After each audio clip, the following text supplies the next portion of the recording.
How to download and install Amazon Prime Video on Google Play Store. Hey everybody, welcome back to a new video. In this video, we're going to learn how we can download and install Amazon Prime Video on Google Play Store. So without any delay, let's start with the process on how we can do so. But before that, don't forget to hit that like, share, and subscribe icon. So if you want to download and install the Amazon Prime Video onto your Android device, you just need to head over to the Play Store. If you don't have the Play Store, you will just simply download it onto your device, in your Android device, and then head over to the Play Store application. After that, simply log in using your Google account. You need your Google account for the account to be created and download apps using the Play Store.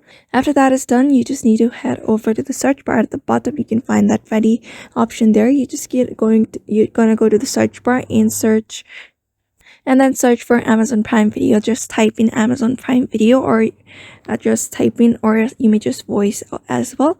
After that is done, and the very first option, you'll be finding this Prime Video option. Just click on it and you can find this install option. Just tap on it and wait for the installations to be completed. After that is done, that is how you basically install and download the Amazon Prime Video onto your device successfully. So I hope this video was helpful to you, and thank you for watching this video.